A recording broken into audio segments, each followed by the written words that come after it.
Well, if you're feeling like your home is a little out of date, why not switch things up? It is National Design Week, and celebrity designer Bobby Berk is joining us with some tips on designing with the senses. You may recognize him as one of the Fab Five from Queer Eye. And right now he's at the Cooper Hewitt Smithsonian Design Museum in New York City. Welcome. Hi, Bobby.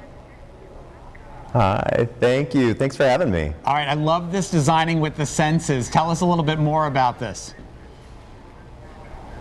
You know, right now in this day and age, we're so engaged in our technology. We're really only engaging our sense of sight and touch on our smartphone screens. So it's really important to me that we're engaging all of our senses when designing, from our sense of sight to touch to smell to sound. Really engaging everything is quite important these days. So what are some simple things that we can do, even if we can't go hire a designer? What are some of the trends that we could do a few things at home and really incorporate that? You know, some of the ways that I like to engage the senses and update is, first of all, your sense of sight. It's the first thing that's engaged when you walk into a room. Changing up colors, changing up lighting, also your sense of touch and feel. In the living room, changing out your pillows for a textured pillow or a textured throw, or even in the kitchen, if you don't have the budget to remodel the whole kitchen, updating your countertops and your faucet, like with the Delta Trinsic Pro. The smooth finish on the base and the textured finish on the spout, when you pull it out, it's constantly engaging your sense of touch and feel. I get how to design with basically 4 of the 5 senses. How do you design for smell? For smell, your favorite autumn candle. It can definitely not only engage your sense of smell, but remind you of some lovely dinners during Thanksgiving with Grandma. Also like aromatherapy candles, aromatherapy oils. They can really engage your senses, and I like using some that kind of smell like the beach because it takes me back to vacation even when I'm not. Oh, yeah, absolutely right. Okay, what is that behind you, Bobby? That behind me is part of the Senses Design Beyond Vision exhibit here at the Cooper Hewitt. They are actually made to look like large pieces of dessert. We've got some cake, some rolls, some what looks like Jell-O behind me. It's very cool. This exhibition is quite engaging. What is, can you talk to us about some of the trends that are going on in the design world, like some bigger overall trends?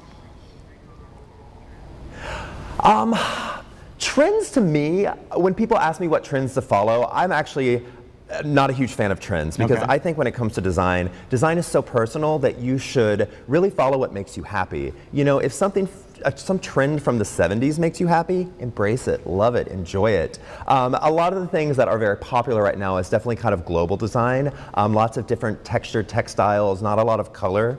Scandinavian is also very popular right now. It's one of my favorite because it's very minimalist, and my personal design aesthetic is definitely more minimal.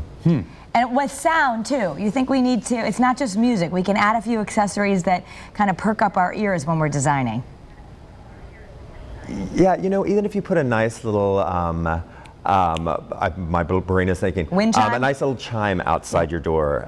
Wind chime, there we go. It's too early today. A nice little wind chime, it can really add a sense of ambiance and make it feel serene, like you're at a nice little spa, even when you're just chilling at home. Bobby, how did you get to where you are? You're quite the popular man. I'm always interested in people's backgrounds and how they got to where they are.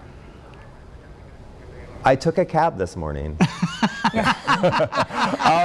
Seriously, you started out like Bed Bath & Beyond, working retail just like you, Scott. You know, it's been a journey. You know, I started out in New York in 2003. I moved here with about $100 and a suitcase. And my first job was restoration hardware, and I remember Tom Felicia coming in and filming for Queer Eye in our store a couple times, and just being in amazement of him and the show and what it was doing, not just for our community, but for the world as a whole. And yeah, I mean, that's a whole lot in between then and now. But yeah, check out my book coming out in November, and you can get more. Oh, nice. That's awesome. We can look for that. Well, thank you so much. We will take some of your ideas. The Fab Five, we're all coming out with a book. Oh, cool. That's very cool. I love it. I love it. Well, thank you so much for sharing your time with us. I'm going to go get a wind chime. All right, perfect. You can check out more about this exhibition on Instagram at Delta Faucet or at deltafaucet.com/designbeyond. Perfect. Great. Thank you so much, Bobby. Continued success. Thanks, guys. Bye-bye. For more inspiration from Bobby, head to his website. It's bobbyberk.design. And as we get ready for our next segment, we're going to send you over to Studio A for a check on your latest news and weather.